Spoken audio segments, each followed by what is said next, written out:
Okay, everyone, my watch says 7 o'clock, so we're going to begin.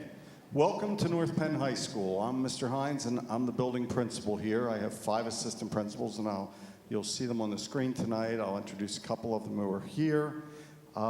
First of all, I want to begin by welcoming you. This is the first of many nights, I'm sure, that you'll be spending at North Penn in the next 3 years. In the last few days, you should have received a mailing for your sons and daughters in the mail indicating here's a preliminary schedule. And there were a few letters in there. And if you read those letters carefully, mine said, tomorrow, students are in school from 7:21 until 1 o'clock. And Mrs. Turner's the assistant principal for the class of 2016, and hers, which we had all prepared about 2 or 3 weeks ago, said 7:21 until 11 o'clock. Believe me. Mrs. Turner, the original plan was that we would be done at 11 o'clock. And somehow in the whole plans from last spring to somewhere, I happened to go to a board meeting about last Thursday night a week ago. And they had all this stuff on there that goes out on the TV, and I'm looking and it says 7:21 until 1 o'clock. I'm like, no, that can't be right. So the next day I came back here and I talked to a few people, and the next thing you know, the bus garage wasn't aware it was going to be. But bottom line, it went back to 1 o'clock the way it used to be. So that's what it's going to be tomorrow for the dismissal time. So when you put your sons and daughters on the bus tomorrow, don't expect to see them back before 1:15, 1:30, or however long it takes to get to your house. Those bus stops tomorrow will be the same bus stops and the same times that they're always going to have, and you should have gotten a flyer in the mail from the bus garage folks telling you when and where your sons and daughters should be at the bus stops. Okay. Tomorrow they're coming to, one other thing.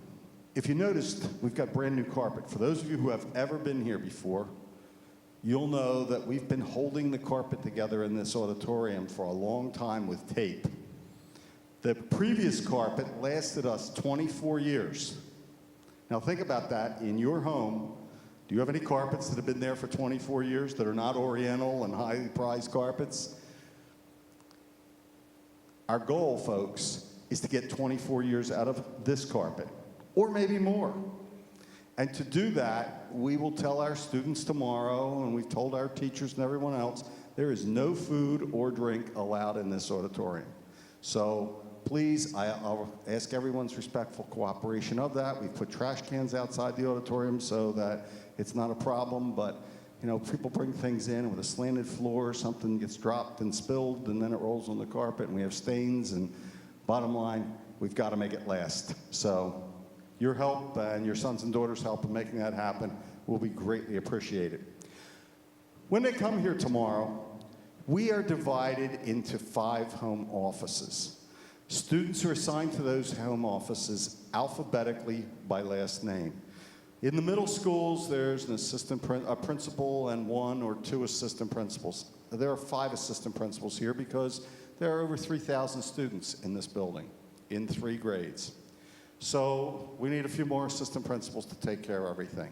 And for students to make the building feel smaller. Within a home office, each home office has the assistant principal, 2 guidance counselors, a secretary, and an attendance secretary. So what it's like is having 5 schools within a school. And each one of the assistant principals, of course, has responsibilities for all of the activities and for all of the discipline and the honoring and all the things that go on in a home office for that group of students. So up here on the screen, I wasn't watching the screen. Anyway, here's the home offices, the 5 home offices. On your sons and daughters' schedules, there should be some indicator of their counselor as well as their home office. And all of this information is also available on the website. Okay, going to our administrative team. Our first assistant principal, Mr. Pete Nicholson, is here tonight. Pete, you just want to stand up and wave to everyone. Mr. Nicholson is the home office assistant principal for the students at the very beginning of the alphabet, those whose last names begin with the letters A through, I think it's about D. I don't have it memorized and it changes for each class. But when you come in and you get assigned to a home office, that's your home office for 3 years. So Mr. Nicholson will be the assistant principal for the students who come into A32 for the next 3 years. Now, there's just one little problem. Mr. Nicholson was just recently hired, and his other district loves him so much, they're not releasing him until early October. So I'm going to have Mr. Bartle fill in for Mr. Nicholson for the next month. Mr. Bartle is our Director of Student Activities, but he also has an administrative certification, so he'll fill in until Mr. Nicholson gets here. But he wanted to be here this evening. He's very interested in learning all about North Penn and making sure that when he does get here, he has everything under his belt, knows all of our policies, practices, and what's going on in the building. Next assistant principal in home office A32 is Mrs. Turner. Mrs. Turner's also here tonight. Judy, you want to just stand up and wave? You'll be hearing a lot from Mrs. Turner this evening because she is also the assistant principal who is going to be responsible for the students overall in terms of the entire class of 2016. She will work with the class advisors who are here this evening, and we'll introduce those in a few minutes. And she works with all the social activities, planning the Disney trip in senior year and planning the proms and working to make sure that your students have a memorable experience here for their 3 years here. Next home office, Ms. Amy Lynn. She is not available this evening. Ms. Lynn has been working every day this summer, night and day, working with me on building the master schedule and putting together all those student schedules. So I said to her, you can just stay home tonight. We'll take care of this. She's the assistant principal in home office F40. Mr. Neil Broxman, the assistant principal in home office E112. Keep going. We'll go a little bit more. Miss Amy Schwartz, finally, the assistant principal in home office D103, and that takes into account the students in the very end of the alphabet. So that's how the administrative team is structured. I also have another member of the administrative team here this evening, and that's Doc Ryan. There he is. Okay, up on the screen. Doc is right here down front. Doc, you want to wave to them? And there's Mr. Bartle. He's our Director of Student Activities. I had mentioned him earlier.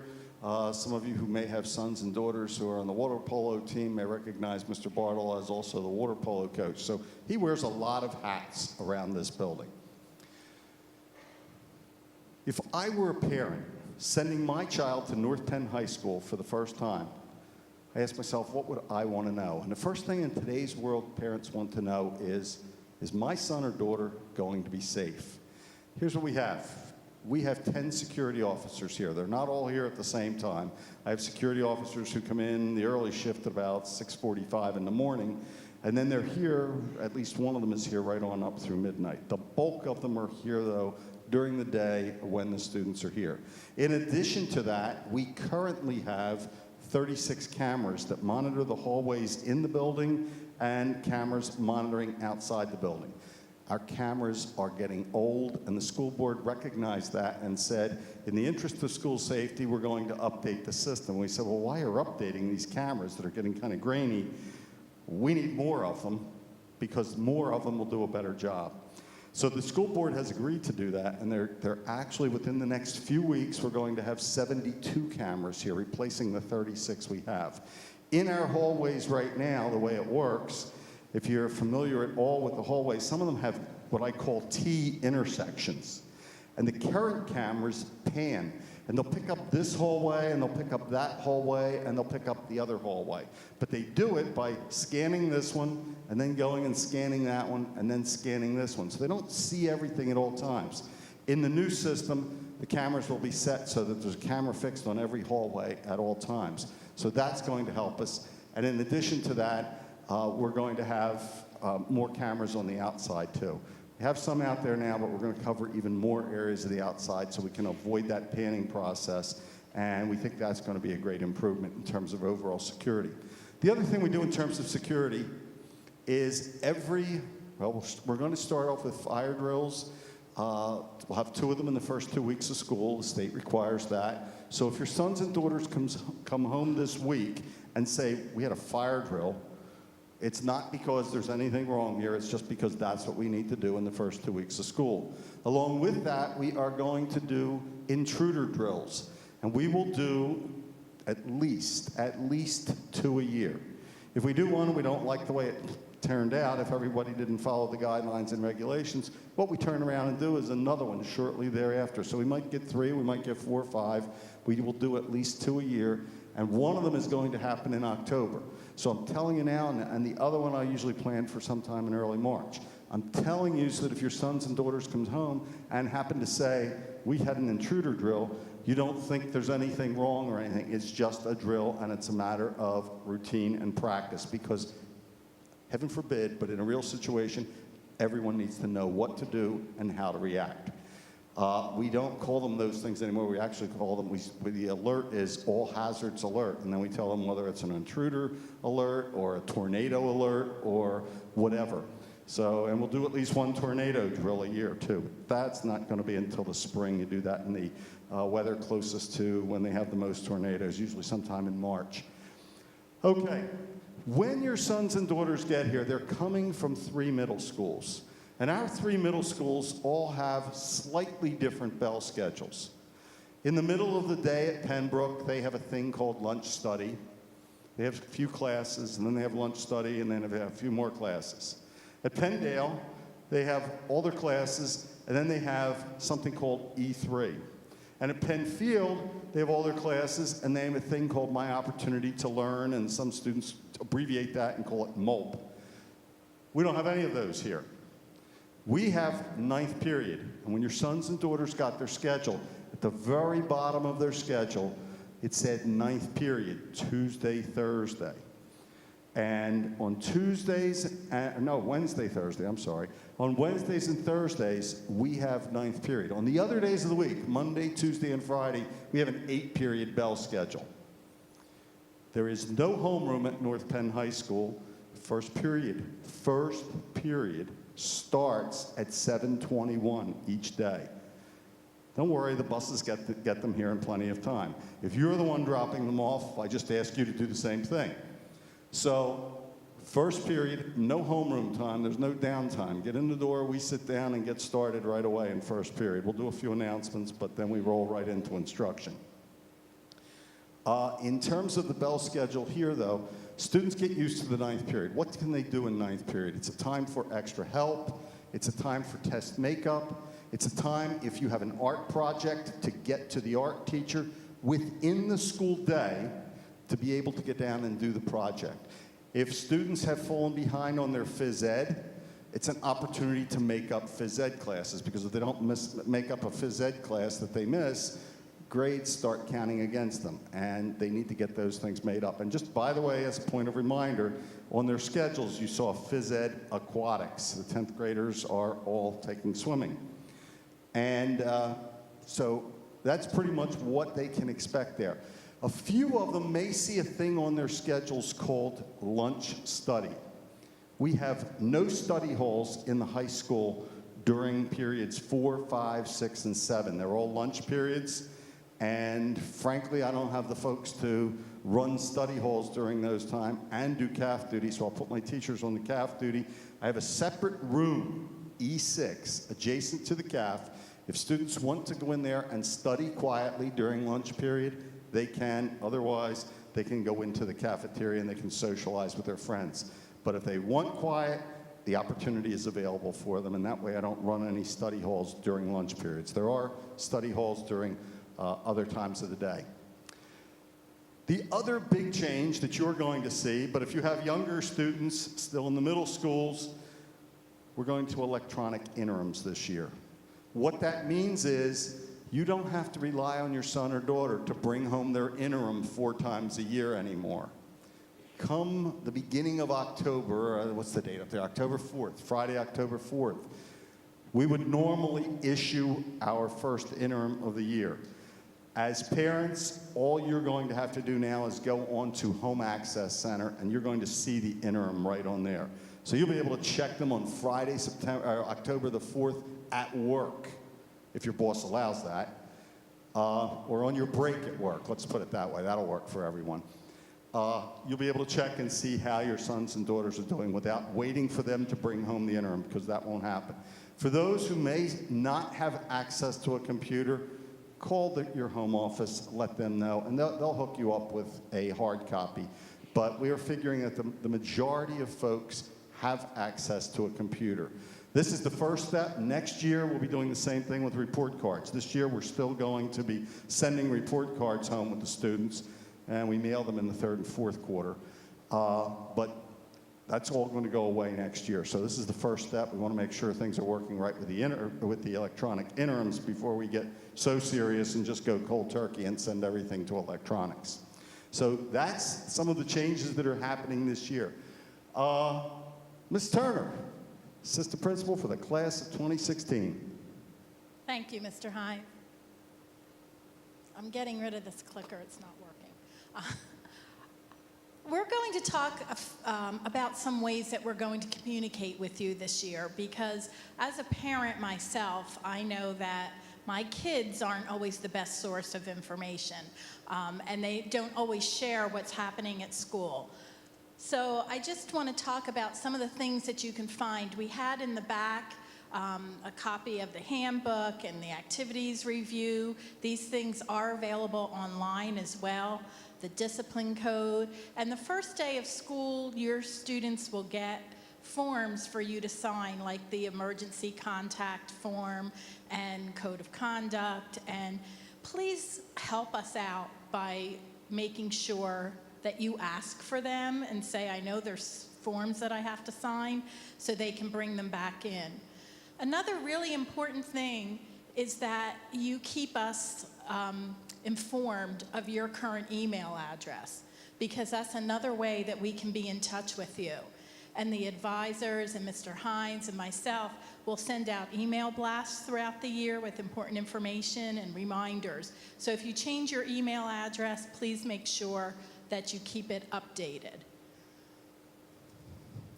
The other thing that we're doing this year is once school starts and you really have questions about how things are going, we're having a sophomore parent information night that students are going to be there and class advisors, and we'll be sharing a timeline of events that occur during sophomore year, and we'll have some time for you to ask questions of the advisors, of the students, and kind of a place for you to come to and ask those questions that you might have once the school year has started.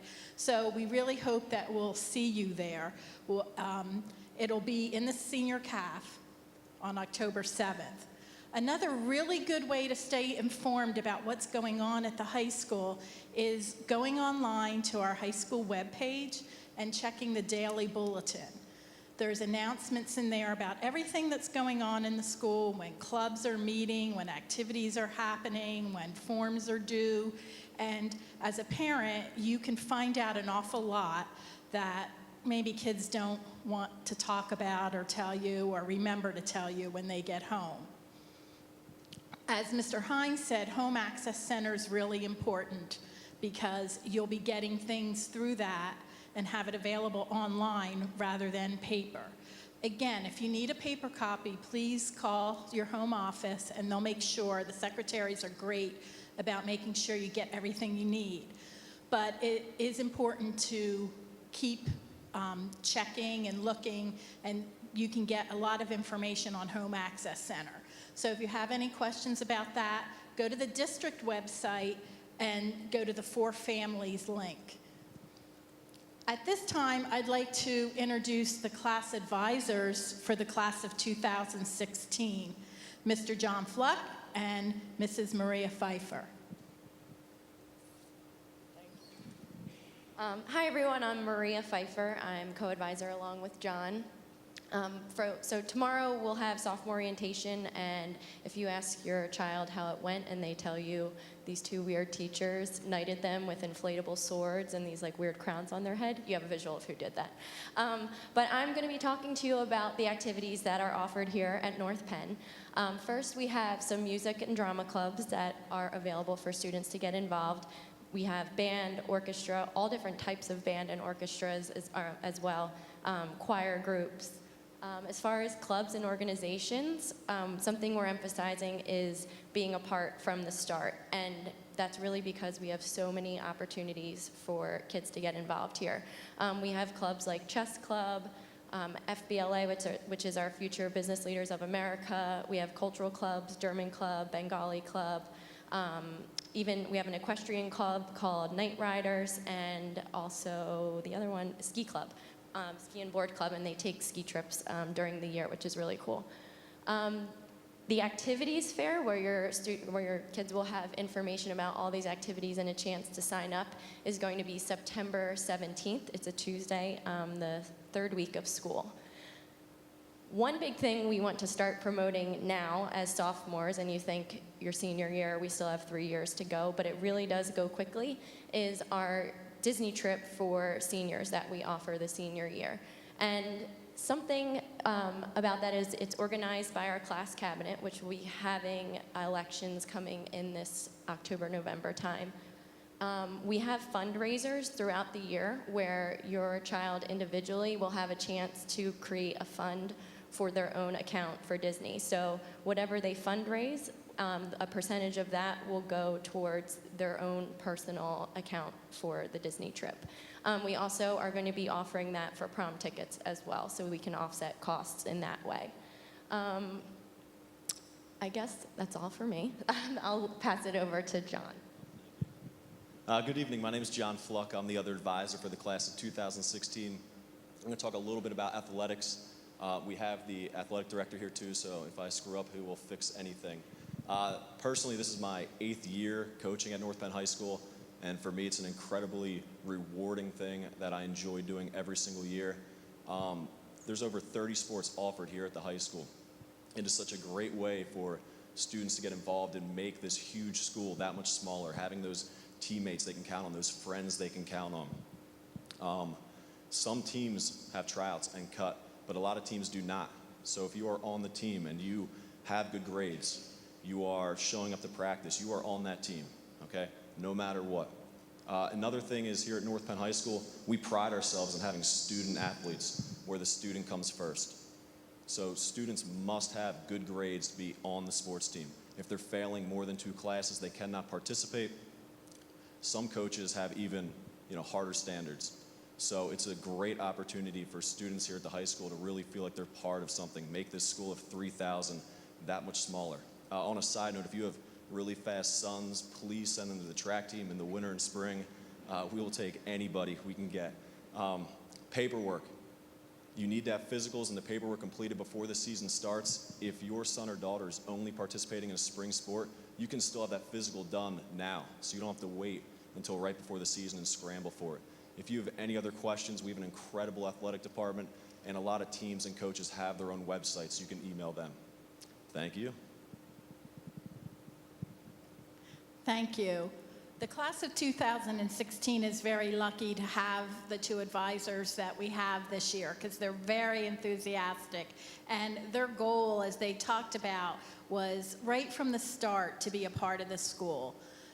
North Penn High School is a very large school, but we try in many ways to make it smaller through home office systems and through activities. And the best thing about having such a big school is that there is something here for everybody. There are so many clubs and so many organizations. So encourage your child to get involved, to find a club, to find a group that they can be part of, because it really enhances their high school experience. One of the other important things that you need to know about this year that kind of comes up pretty quickly for sophomores is that all sophomores take the PSAT test here. That is at no cost to the families. It is given during school. It's on the morning of October the 16th, and all students have that opportunity to take it on that day. So the entire sophomore class will be taking it that day. So you want to mark that on your calendars. It's a good day for you to remind students the night before to get a good night's rest, to make sure that they have a good breakfast before they come to school, and to take that seriously because it's really good practice. You can also go to the College Board site, and there's practice tests and information. Everything you need to know about PSAT is on that site. But that's a date that you should mark on your calendar. For those students who are attending the technical school that is right next door to us, we're so lucky that it's so close. The 10th graders who are involved in the programs there, and there are so many to offer, will attend the first session at tech school.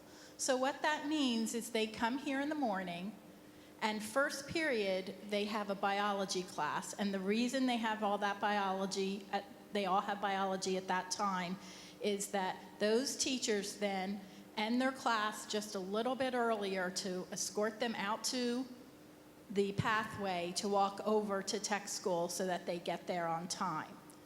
They go to tech school, they're there for our second and third period, and for a little part of fourth period. They come back to the high school fourth period and they have lunch, but they have to make sure that they come right back. You know, they can't walk slow because they have to have enough time to eat. And then they're here for fifth, sixth, seventh, and eighth period. So that's what the tech school schedule looks like. I wanted to mention this because students are walking because it's so close. It's right next door to us. So they should plan for weather. We do have, if it's torrential rain like we had a little bit of today, we would have a bus. But if it's just sprinkling, the kids most likely don't want a bus. They'll walk over. So they need to keep an eye on the weather in the morning. One other reminder, if your child hasn't done their summer reading, they're going to have a busy weekend. You need to check the website, make sure they've gotten their reading done. It's all on there, and they do need it for the first day of class. So if you didn't know that, you want to check and make sure that they have their summer reading done. Tomorrow, the students will be in orientation, and that's why you see all these signs around. They will come from the buses, they'll come in here in the morning, and they'll sit with their ninth period teacher as a group. And what they'll do then is go back to their ninth period class, and they'll get information from them, but then they run through their entire schedule. So they'll be able to walk through each of their classes tomorrow and get an idea of what it takes to go from one place to another. And only the sophomores are here, so no one else is in the hallway. It's really a great experience for them. And they become much more comfortable because they know where things are, at least a little bit. So they'll run through their schedule. When they go to the cafeteria for lunch, if you send money with them, a check with them, they can make a deposit into their account. So many of you will do it online. You can do that through the information on the handout that you got, the agenda. But they can also make a payment onto their lunch account. You would want, especially for sophomores, to make sure that they have money on their account before they get here Tuesday, because they'll be nervous about making sure they get through the lunch line and they don't know exactly where they are, how to do everything. So it's a lot easier for them if there's money on their account. So they'll go through their whole schedule, and then they will have a lunch here that's provided through the Student Government Association. SGA plans all of orientation. They have a lunch for them. They go back to ninth period, and they'll see a video of the day, because our TV station covers the activities of the day and takes pictures, and then they get to see themselves on TV, and that's the end of the day at 1 o'clock, and they come home. So by then, they'll feel a little bit less apprehensive, I think, about coming to the school because they've spent the day here. Tonight, SGA is here. They're in the back of the auditorium. And at the conclusion of this program, they'll provide tours for you. And if you have schedules, you can kind of look to where your sons or daughters are going to be. But they'll provide tours so that you can see the school. So if you're interested in that, when the program's over, you can go to the lobby, and they'll break into groups of about 15 and take you on a tour. If not, also, the school store is open tonight. So that's by the cafeteria. So if you're back there and there's something that you need for school, they are going to have things available this evening. And if you have any questions, the administrators will be here in the front to answer any questions. Mr. Hines? I think that's everything, Judy. We want to give you an opportunity to ask questions if you have them. Tomorrow morning, the one thing I saw up there, it said 7:15. It's another different starting time. 7:21 is when we're going to be here. Usually, first day of school, the kids are here in their seats, quiet. It's incredible. But it never happens again until they graduate. 7:21 is when we'll be looking for them. If somebody didn't get the message and realized that one thing went out, it said 7:30, I'll work with that tomorrow. We're not going to charge them with lateness or anything. If you get caught in traffic on the way here, because the other thing you have to anticipate, if you're driving your sons and daughters, this is an incredible traffic jam out here each morning. And getting in, getting out, between 7 and 7:20, 25 in the morning, you're just hitting a huge traffic jam out here. If you are dropping off your sons and daughters, we ask that you drop them off in front of the building. As you come up the main driveway, usually there's going to be a security car blocking the main drive so you can't turn in front of the building. You'll be able to turn into the first row, make a left, and work your way over to the tennis courts. Drop your son or daughter off. There'll be usually a couple of teachers out there directing cars along. We ask people not to stop right in front of K-Pod because there are usually 6, 8, 10 cars in a row, and it creates a further traffic clog down the driveway if we don't move the cars up and try to move them over to the gym. If you're coming from the Snyder Road entrance, typically from the Hatfield, Towmenson area, if you're coming in the back way there, you can cut across right in front of the building, but again, you're going to have to go all the way down to the tennis courts and then follow the outside loop. Believe it or not, it sounds like a lot, but it's the quickest, easiest way to keep the traffic moving and get it looping right around the perimeter of the parking lot.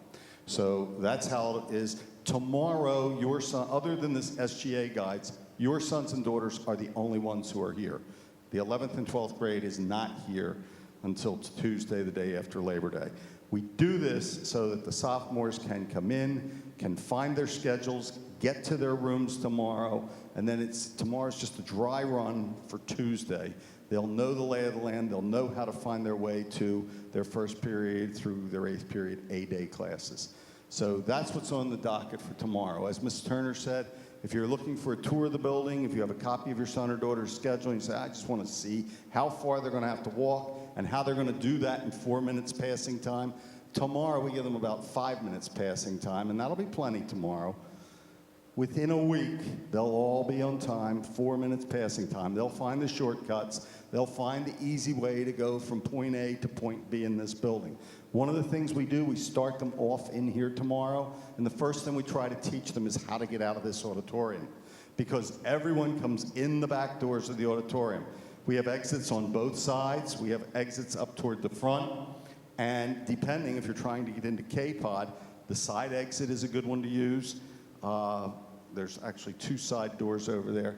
We teach the students that way, and we dismiss some of them through those doors so they begin to learn the paths of the building. Excuse me. Okay, with that, I'm going to allow you to, if you want to stay and sit here and we'll ask some common questions, you're welcome to do that. If you're interested in a tour, you're welcome to do that. There are SGA folks out there, and they'll show you how to get to the pool or the cafeteria, the school store if you're so inclined. Okay.